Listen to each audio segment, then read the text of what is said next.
So now let's begin with our next chapter, that is equation in one variable. That is our chapter number 12. Okay सो अब हम equation in one variable को पहले भी देख चुके हैं. Let's understand this through an example.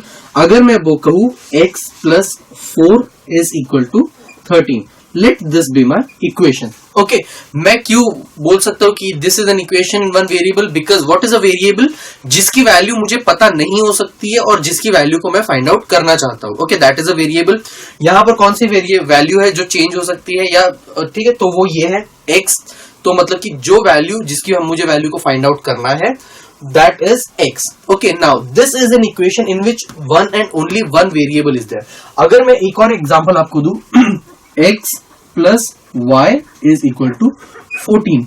अब इस स्पेसिफिक एग्जांपल को अगर मैं देखूं तो x और y दो वेरिएबल है मेरे पास, isn't it? There are two terms जिनकी वैल्यूज मुझे नहीं पता है. Whereas if I talk about this one, there is only one thing that one term whose value I am not aware of, that is x. तो उस type की equation जिसके अंदर सिर्फ एक वैल्यू ऐसी होती है जिसकी वैल्यू, एक टर्म ऐसी होती है जिसकी वैल्यू हमें फाइंड आउट करनी होती है, उसे हम कहते हैं equation in one variable. Now the value of the unknown, वो वैल्यू जो इस इक्वेशन को सेटिस्फाई करेगा, उसे कहते हैं उसका सॉल्यूशन. नाउ अगर अब x की ऐसी कौन सी वैल्यू है जिसके लिए x plus 4 is equal to 13 होना चाहिए. ओके, सो मैं फाइंड आउट कर सकता हूं कैसे. x is equal to 13 minus 4 is equal to 13 minus 4. क्यों? ये प्लस 4 है, वहां जाकर हो जाएगा माइनस 4. 13 माइनस 4 मतलब कि 9. सो x की वैल्यू कितनी आ रही है?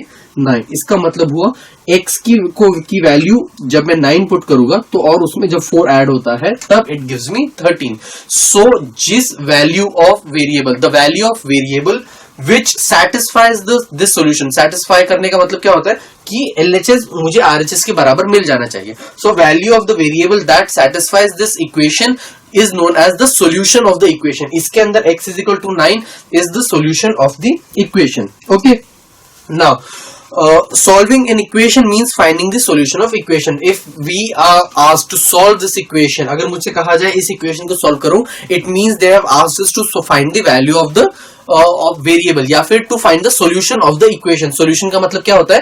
वेरिएबल की वैल्यू को फाइंड आउट करना. जैसे इसके अंदर मैंने x equal to 9 find out किया था, बिल्कुल वैसे. Okay, now the equation obtained by performing same operations on both side does not change its equation. अगर मैं ऐसा कोई ऑपरेशन करूं जो मेरी इक्वेशन के लेफ्ट हैंड साइड और राइट हैंड साइड में दोनों तरफ कर पाऊं, तो उससे इक्वेशन की वैल्यू या सॉल्यूशन की वैल्यू चेंज नहीं होती है. फॉर एग्जांपल, अगर मैं x plus 4 is equal to 13 है, मैं LHS और RHS दोनों जगह 2 से मल्टीप्लाई कर दूं, तो इसके अंदर फिर भी x की वैल्यू हमारे पास कितनी आई थी? 9.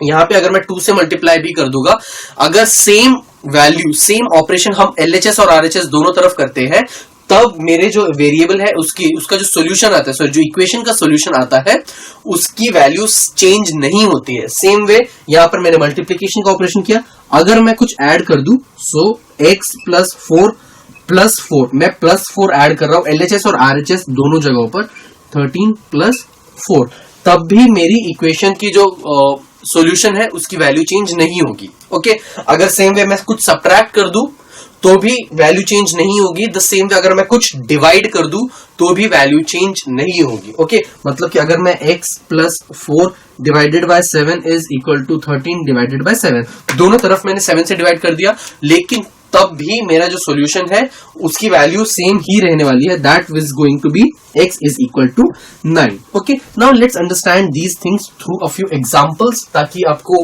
कॉन्सेप्ट्स क्लियर हो सके. पहला, fill in the block. This is something that is given in your text book. Fill in the block boxes to solve the following question. पहला है हमारे पास x plus 4 is equal to 9. x plus 4 is equal to 9. So मुझे अब solution find out करना है. x is equal to 9 minus 4, मैं लिख सकता हूं 9 माइनस 4 कितना हो गया? 5. So x is equal to 5. So this is the solution of this given equation. Now moving on to the next equation, x minus 2 is equal to 7. क्या है second equation हमारे पास? x minus 2 is equal to 7। यहाँ -2 है, वहां जाकर ये हो जाएगा +2। हमारा मेन एम क्या होता है, वेरिएबल को एक तरफ रखना है और बाकी सारी टर्म्स को हमको आरएचएस में भेजना पड़ता है, उससे हमें मिल जाते हैं हमारे x की वैल्यू या फिर जिसे हम कहते हैं हमारा सोल्यूशन। ओके, यहाँ कौन से x के अलावा कौन कौन सी टर्म है, सिर्फ -2, उसको मैं भेजूंगा आरएचएस में। तो ये हो जाएगा x इज इक्वल टू 7 +2 क्यों, यहाँ -2 था, वहां जाके ये हो जाएगा +2। सो x की वैल्यू आ रही है मेरे पास 9। ओके, नेक्स्ट क्वेश्चन है मेरे पास, x divided by 3 is equal to 4। This is question number 3। x divided by 3 is equal to 4। Now keep this thing in mind, जब भी किसी एक साइड को किसी टर्म से डिवाइड किया जाए, जैसे कि यहां पर ये 3 से डिवाइडेड है, ओके, तो मैं क्या करूंगा, मल्टीप्लाई बोथ साइड्स बाय जो भी डिनोमिनेटर है, यहां पर क्या है 3, सो multiplying both sides bye 3।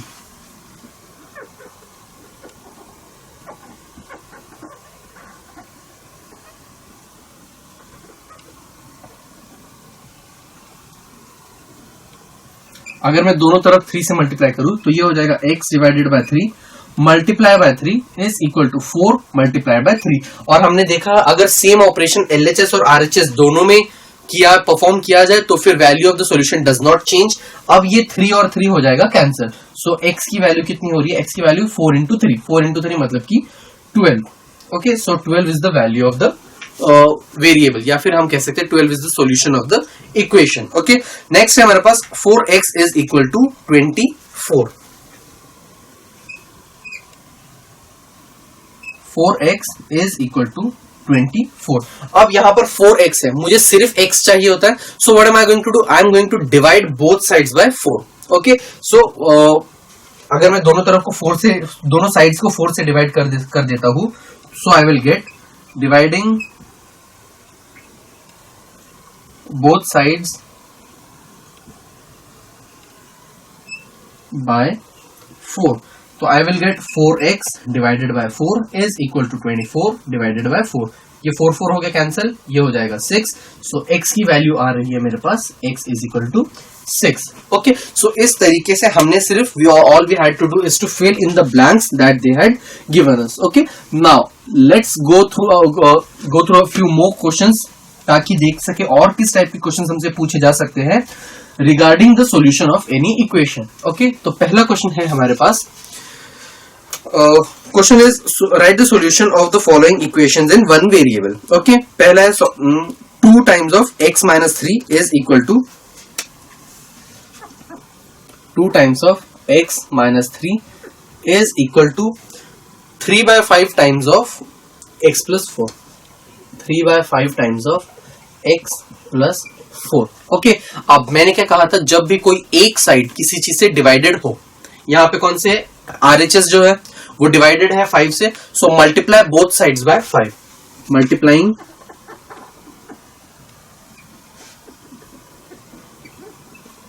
Both sides by 5, तो मुझे क्या मिलेगा, मुझे मिलेगा 5 into 2 times of x minus 3 is equal to 5 into 3/5 times of x plus 4। अब ये 5 5 हो गया कैंसिल, तो यहां पे क्या रह जाएगा, 5 इंटू 2 मतलब कि 10 times of x minus 3 is equal to 3 times of x plus 4। अब ब्रैकेट हम ओपन कर सकते हैं, 10 इंटू x ये हो जाएगा 10x माइनस 10 इंटू 3 मतलब कि 30 is equal to 3 into x मतलब कि 3x प्लस 3 इंटू 4 मतलब कि 12। अब x की सारी टर्म्स को हम एक साथ लेके आते हैं और कांस्टेंट्स को सब हम एक तरफ लेके जाते हैं। कांस्टेंट मतलब कि ये जो नंबर्स होते हैं 30 40 10 12, तो यहाँ पर कौन सा है -30, x की कौन सी टर्म है, ये x की सारी टर्म्स को हम एक तरफ लेके आएंगे और कांस्टेंट्स को दूसरी तरफ ले जाएंगे, तो ये हो जाएगा 10x minus 3x is equal to 12 plus 30। यहाँ पर -30 था, वहां जाके हो जाएगा plus 30। So this will be equal to 7x is equal to 42। तो x की वैल्यू होगी, क्या गिवन है मुझे, 7x is equal to 42। Now if you want you can divide both term, मुझे सिर्फ x चाहिए लेकिन x इज multiplied by 7। I need to eliminate this 7, so I will divide both sides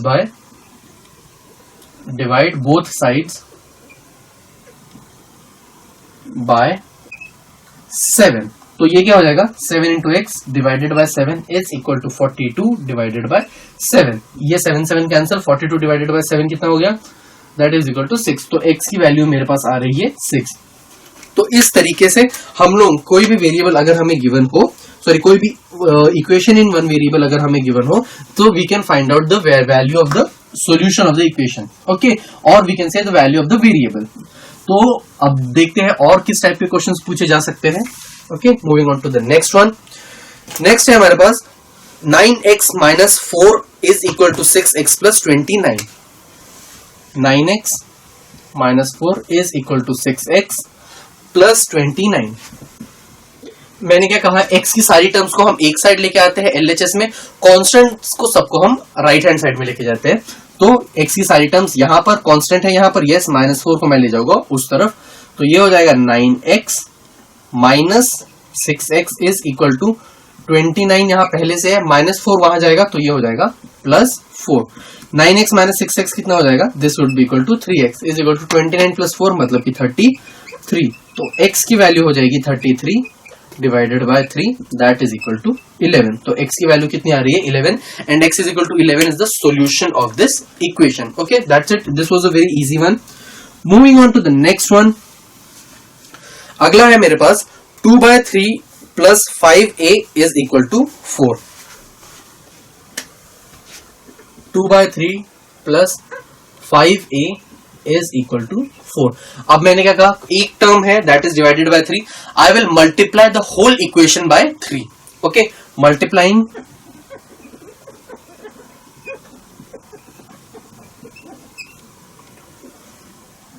whole equation या फिर both sides bye 3। तो ये कितना हो जाएगा 3 times of 2/3 plus 5a is equal to 4। 3 से क्यों, क्योंकि 3 से डिवाइडेड है तो मैं 3 से ही मल्टीप्लाई करूंगा, 4 इंटू 3। तो ये हो जाएगा 3 into 2/3 plus 5a multiply by 3 is equal to 3 4 जा 12। ये 3 हो गया कैंसिल, ये हो जाएगा 2 प्लस 5 3 कितना होता है 15 times of a is equal to 12। ये 2 है, मैंने क्या कहा था, सारे वेरिएबल वाली टर्म्स एक तरफ, यहाँ वेरिएबल क्या है a, तो और कांस्टेंट उस तरफ, कांस्टेंट 2 है सिर्फ, तो कांस्टेंट वहां चला जाएगा, तो ये हो जाएगा 15a is equal to 12 is equal to 10। तो मेरे पास वैल्यू क्या आ रही है, I am getting 15a is equal to 10। So a की वैल्यू मेरे पास आ रही है 10 divided by 15 that is equal to 2 divided by 3। So what is the solution of the equation, solution of the equation is a is equal to 2/3।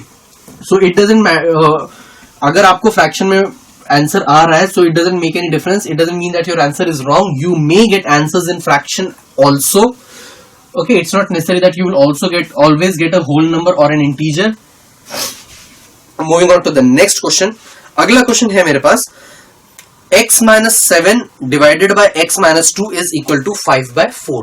x minus 7 divided by x minus 2 is equal to 5/4।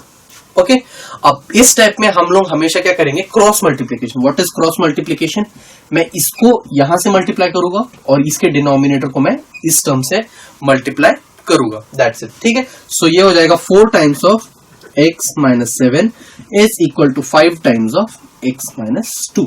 Okay, अब bracket अगर मैं open करूं, ये हो जाएगा 4x minus 7 into 4 मतलब कि 7 4 28 is equal to 5 into x is 5x minus 5 2 10। अब ये 5x अब को अगर मैं यहां लेकर जाऊं और 28 को वहां लेकर जाऊं, क्योंकि मुझे कांस्टेंट सारे एक वेरिएबल सारे एक तरफ चाहिए, तो ये हो जाएगा 4x minus 5x is equal to minus 10 plus 28। 4x minus 5x कितना हो जाएगा, minus x is equal to 10 minus 10 plus 28 कितना हो जाएगा plus 18।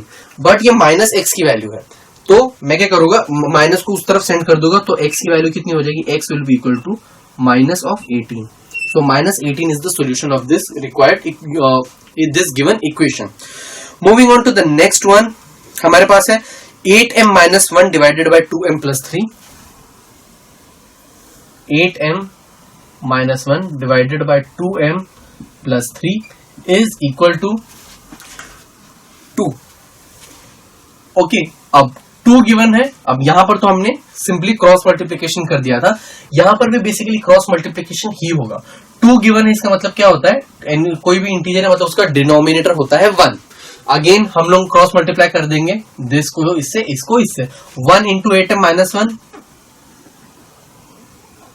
Is equal to 2 into 2m plus 3। 1 से कोई भी चीज मल्टीप्लाई हो जाएगी, मुझे एज इट इज मिल जाएगा, so I will get 8m minus 1 is equal to 2 into 2m plus 3, so I will get 8m minus 1 is equal to 2 into 2 कितना होता है, 4m प्लस 3 टू ज़ा 6। अब कौन वेरिएबल को मैं यहां लेके जाऊंगा, कांस्टेंट को मैं यहां लेके आऊंगा, तो ये मुझे मिलेगा 8m minus 4m is equal to 6 plus 1। क्यों, यहां माइनस 1 है, वहां जाकर ये हो जाएगा plus 1, so I will get 4m is equal to 7। So m की वैल्यू मेरे पास आ रही है 7 divided by 4. So that is the required solution of the equation. Now these are the various examples that we saw. Now let's move on to your practice set 12.1 and see what other kinds of questions can be asked. ठीक, ताकि हमें और पता कर चल सके कि किस किस टाइप के क्वेश्चंस पूछे जा सकते हैं, and so as to have a good practice over the questions of linear equation in one variable. क्योंकि इस टाइप के क्वेश्चंस में हमें एक चीज की बहुत जरूरत पड़ती है, and that is good practice. Okay, so as to have a good hand on this.